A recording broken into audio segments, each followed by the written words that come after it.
44. Tak terkalahkan lawan pertama dari Zhang Ruoshan adalah seorang ksatria alam kuning. Ia sepertinya berusia sekitar 20 tahunan dan telah mencapai tingkatan medium dari alam kuning. Ia dapat dikategorikan sebagai seorang jenius seni bela diri karena telah mencapai tingkatan medium di usia yang cukup belia. Satria muda yang menggunakan baju kuning itu menggenggam sebuah pedang raksasa. Ia berteriak dengan nada tinggi. Hao Siki dari keluarga Hao. Aku adalah ksatria pertama yang akan menantangmu. Keluarkan pedangmu. Zhang Ruoshan menggenggam pedang berkilau dengan tangan kanannya. Ia menggelengkan kepala dan berkata, aku tidak butuh pedang untuk mengalahkanmu. Jika sampai aku melepaskan sarung pedang ini, maka kau akan terluka. Arogan. Satria muda yang berbaju kuning itu mulai mengalirkan tenaga chi miliknya ke pedang panjang untuk mengaktifkan dua inskripsi seri kekuatan. Berat pedang itu meningkat menjadi 143,5 kilogram. Ia menggenggam pedang panjang dengan kedua tangannya.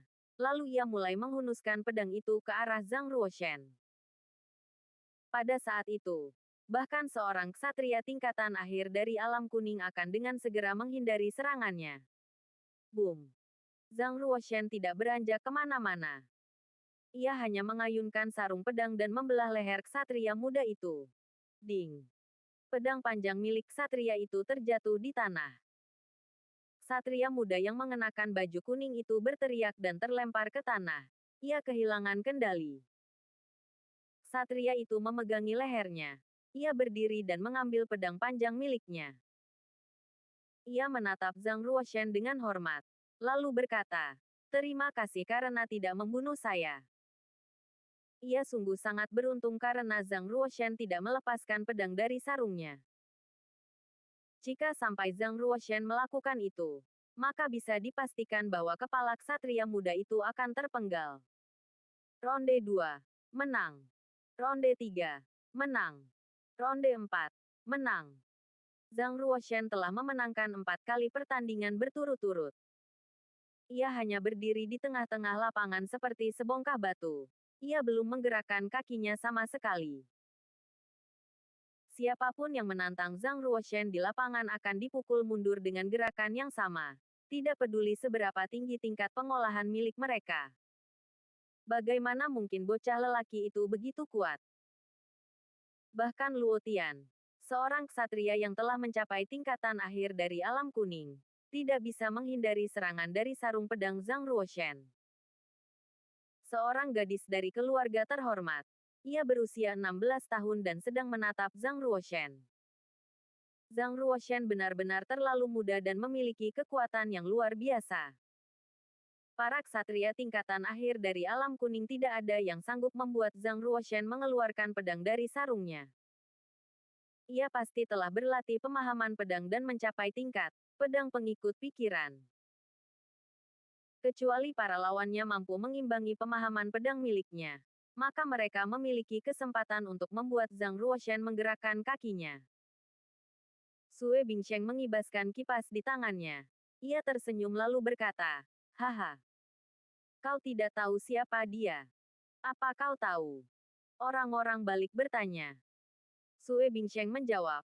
Ia adalah pangeran ke-9 Yunwu Commandery. Ia mampu mengalahkan para jenius di tingkatan akhir saat ia masih berada di tingkatan fajar pada penilaian akhir tahunan. Jika mengamati progres latihannya, ia pasti sedang berada di tingkatan medium saat ini. Tidak ada ksatria yang mampu mengalahkan Zhang Ruoshan kecuali mereka telah mencapai tingkatan puncak dari alam kuning. Haha. Jadi itu adalah pangeran ke-9. Seorang jenius terkenal seni bela diri. Biarkan aku menantangnya. Seorang ksatria botak menggenggam 2 buah palu. Lalu menendang kursi penonton dan membuat itu terlempar sejauh 10 meter. Kursi itu mengarah dan jatuh di lapangan. Pangeran ke-9. Saya adalah Guo Zihai. Saya akan menantang Anda untuk ronde 5. Anda harus berhati-hati. Palu saya memiliki berat 400 kilogram. Bahkan seseorang yang memiliki tubuh seperti besi pun akan hancur jika terkena palu ini. Kata Guo Xihai, para ksatria yang pernah mendapatkan rekor menang 5 kali berturut-turut di Istana Kuning pertarungan adalah mereka yang telah mencapai tingkatan puncak dari alam kuning. Hanya sedikit ksatria jenius yang masih mencapai tingkatan akhir dari alam kuning. Guo Xihai adalah seorang ksatria tingkatan puncak dari alam kuning. Ia memiliki tinggi 1,85 meter dan memiliki ukuran tangan yang lebih besar dari Zhang Ruoshan. Tubuh Guo Xihai benar-benar padat dan berotot.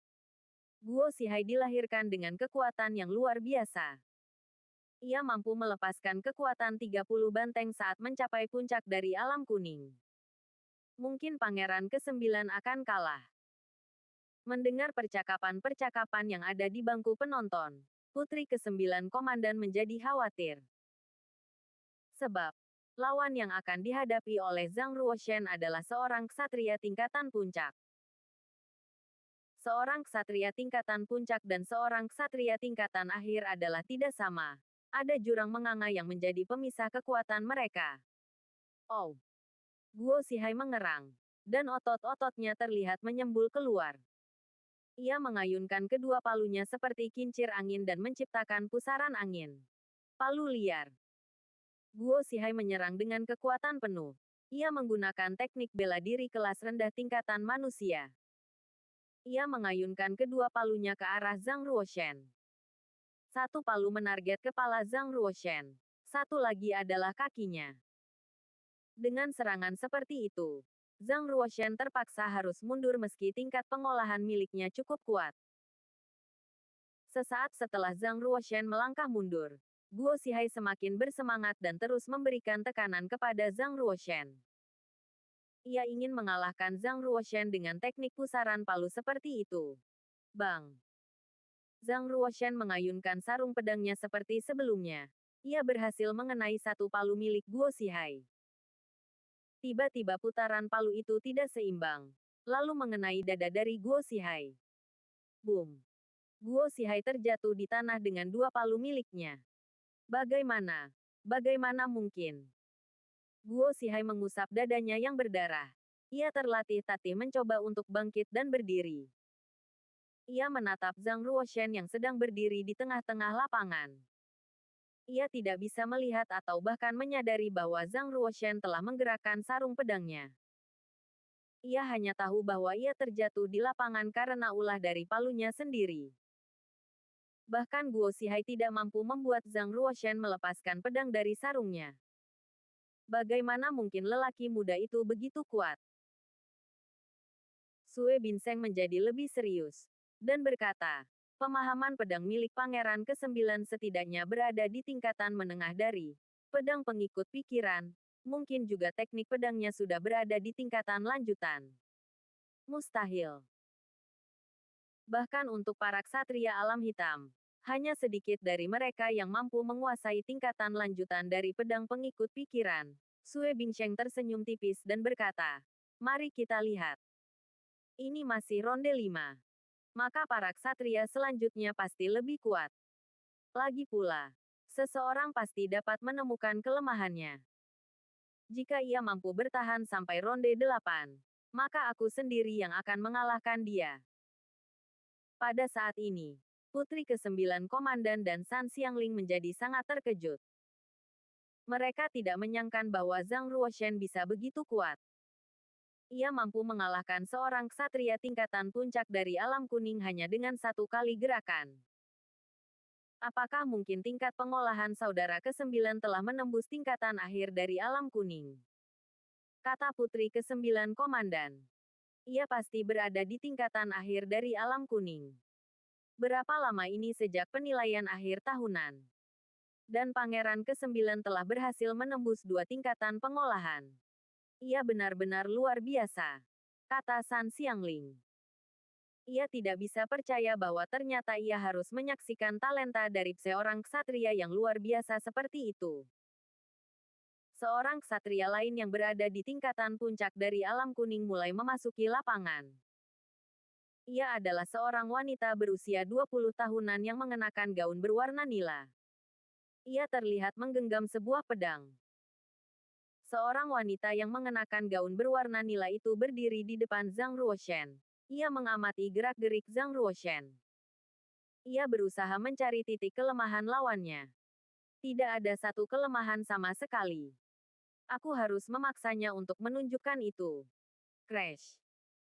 Gerakan seorang wanita yang mengenakan gaun berwarna nila itu sangat cepat seperti cahaya. Ia menyerang kaki Zhang Ruoshan dengan pedang miliknya. Bahkan jika saja ia tetap tidak mampu mengalahkan Zhang Ruoshan. Namun, untuk dapat membuat Zhang Ruoshan beranjak dari tempat berdirinya adalah suatu pencapaian yang tinggi. Sekali saja Zhang Ruoshan bergerak, maka ia akan menunjukkan kelemahan dirinya. Maka untuk mengalahkan Zhang Ruoshan akan lebih mudah. Zhang Ruoshan akhirnya mulai serius. Seorang wanita yang mengenakan gaun nila itu memiliki teknik pedang yang unggul. Ia telah mencapai tingkatan pedang pengikut pikiran. Meskipun wanita itu masih berada di kelas awal, namun ia tetaplah lebih kuat daripada para ksatria lain yang berada di tingkatan puncak dari alam kuning. Zhang Ruoshan menutup matanya. Ia menggunakan ketajaman telinganya untuk mendengar gerakan pedang yang diayunkan oleh wanita itu. Ding! Zhang Ruoshan mengayunkan sarung pedangnya. Ia menangkis pedang itu. Ia berhasil menghentikan serangan ksatria wanita yang sedang mengincar kakinya. Wanita itu sedikit tercengang, tapi ia dengan segera mengubah gerakannya. Ia menggunakan 3 teknik pedang dalam satu waktu, dan setiap teknik itu lagi-lagi dapat dihentikan oleh Zhang Ruoshan. Ada sebuah suara, buk, ketika wanita itu ingin menggunakan teknik keempatnya. Tiba-tiba dada wanita itu terasa sakit dan tulang di dalamnya seperti patah. Zhang Ruoshan menunjuk wanita itu dengan sarung pedangnya. Lalu berkata santai, "Kau kalah." Sarung pedang sekali lagi mampu menyelamatkan sebuah nyawa. Karena jika pedang itu keluar dari sarung, maka jantung milik wanita itu pasti sudah tidak bisa berdetak kembali. Wanita muda itu mengambil pedang miliknya. Ia membungkuk ke Zhang Ruoshan sambil satu tangan miliknya menekan dadanya sendiri. Ia berkata, tidak diragukan lagi bahwa Pangeran ke-9 adalah seorang jenius seni bela diri. Saya mengakui begitu superiornya Anda. Satu lagi ksatria tingkatan puncak dari alam kuning kalah dan gagal memaksa Zhang Ruoshan menggerakkan kaki. Brengsek.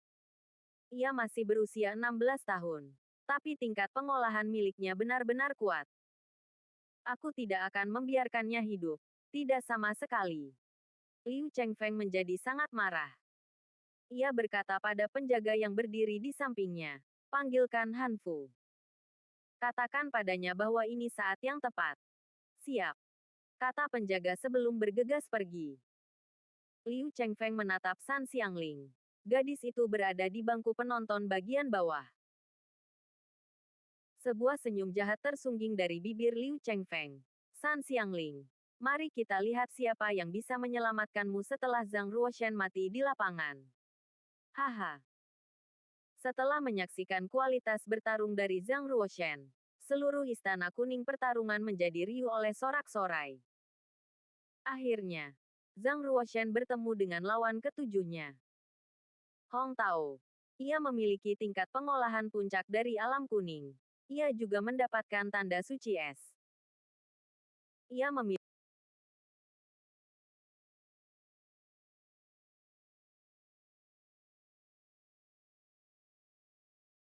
memiliki rekor 7 kali menang berturut-turut selama 4 kali pertandingan di Istana Kuning Pertarungan.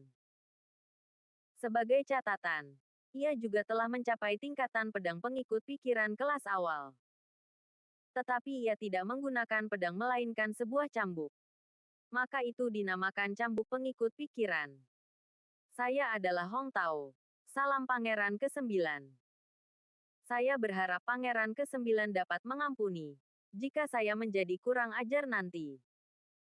Hong Tao terlihat sangat sopan dan rendah hati. Ia selalu terlihat senyum. Namun pandangan matanya selalu waspada. Hong Tao menyentuh pinggangnya lembut. Lalu ia mengeluarkan sebuah cambuk panjang emas. Cambuk panjang emas miliknya memiliki panjang 13 meter, dan lebarnya hanya setebal jari. Itu seperti sebuah senjata suci bela diri yang terbuat dari binatang buas. Orang-orang normal bahkan tidak akan mampu mengayunkan cambuk itu dengan sempurna. Lar. Hong Tao mengayunkan lengannya. Ia membuat cambuk itu bergerak dengan lentur hingga akhirnya cambuk itu mengitari tubuhnya sendiri. Cambuk itu terlihat seperti ular. Benda itu memancarkan cahaya keemasan. Terima kasih sudah mengikuti channel Wan dan Putra Orsia. Jangan lupa subscribe, like, and share. Tunggu episode selanjutnya. Salam silaturahim.